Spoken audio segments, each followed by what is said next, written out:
So it's like, when they go to church, okay, you're getting together, you're taking time out of your life to go serve God.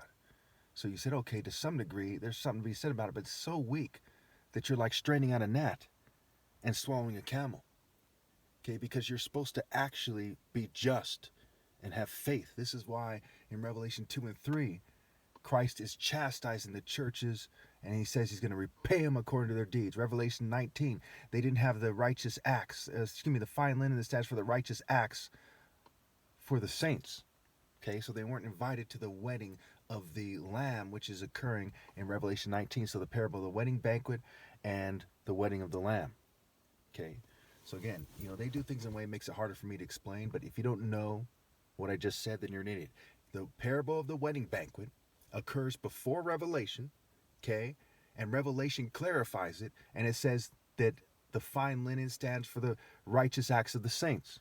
So in the wedding banquet, the people who don't have the right clothes on aren't allowed to go into the banquet, okay? And they search for people who do have the right clothes on, and they let them in to the banquet, okay? And those clothes stand for the righteous acts.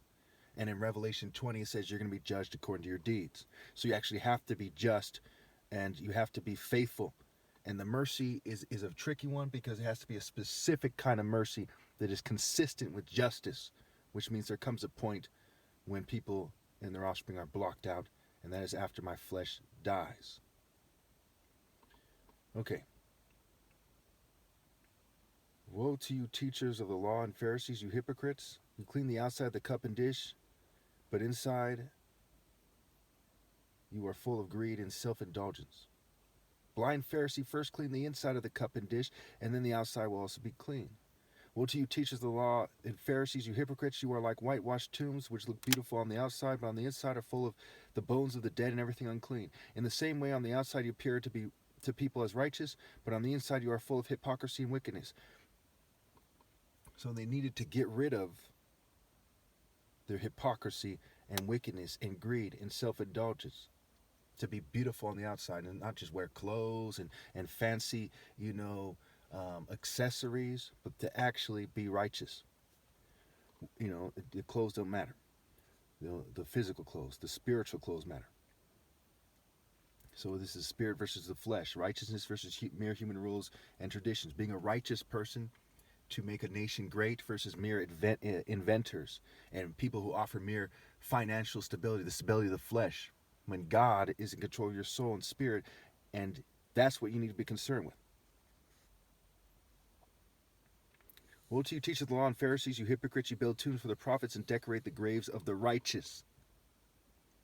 And you say, if we had lived in the days of our ancestors, we would not have taken part with them in shedding the blood of the prophets. So their ancestors, right, they're the descendants of those particular patriarchal lines that massacred the righteous, and the gene expressions in patriarchal lines that seem more righteous that did those things as well. And they've been breeding away from the gene expressions. People like me get shunned. So, the gene expressions that were more righteous, they're breeding away from. And so in the future, even if you seem to be more righteous, you're cut off because your parents are two wicked people who have been breeding in a wicked way for so long. Okay, they're from a long line of people who are bred in a wicked way that they cannot be allowed. So even if it was my brothers, right, their offspring cannot redeem, they cannot leave, they cannot go to heaven because they're the expressions that didn't rally and obey God through me. And if they did, they would know not to breed. Okay, it's that simple. Okay, so you testify against yourselves that you are the descendants of those who murdered the prophets.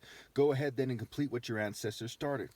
You snakes, you brood of vipers, how will you escape being condemned to hell? So notice what he said to them. Just like in Isaiah 57, it says the righteous are taken away. They're being taken away to be spared from evil. The wicked are the ones who stay on the earth. The earth is the dust and the earth, and it's the flesh. The flesh comes from the dust, right? So, God's spirit goes into the dust, so to speak, which makes man. Okay, so the dust can be left behind. Dust yourself off, right? It's mere earth. It's mere dust. It's mere earth deity stupidity. Okay, in the new earth, in the spiritual realm, it's the essence of what God put there to receive God is put in a different place other than this physical earth. It's not here, okay? And that is for the righteous to come, and the new heaven merges with that in Revelation 19 and so on and so forth. Okay. So he says, you snakes, right? The Garden of Eden, right? Tree of knowledge instead of the tree of life and righteousness and wisdom, right? He says, you snakes, you brood of vipers, how will you escape being condemned to hell? Therefore I am sending you prophets and sages and teachers. Some of them you will kill and crucify, others you will flog in your synagogues and pursue from town to town. And so upon you will come all the righteous blood that has been shed on earth, from the blood of righteous Abel to the blood of Zacharias son of Berechiah, whom you murdered between the temple and the altar. Truly I tell you, all this will come on this generation. Jerusalem, Jerusalem, you who kill the prophets and stone those sent to you, how often I have longed to gather your children together as a hen gathers her chicks under her wings, and you were not willing. I believe it was Isaiah who said Zion is the fire and Jerusalem is the furnace. Jerusalem is there to punish people forever, right? This world is like the extension of Babylon and Jerusalem. It keeps punishing people. However, it also killed the flesh of the prophets, who left their flesh go to the waste while their spirit and soul went to God. Okay, so it says, Jerusalem, Jerusalem, you who kill the prophets and stone those sent to you, to correct you, okay, to lead you out of here. Isaiah 57.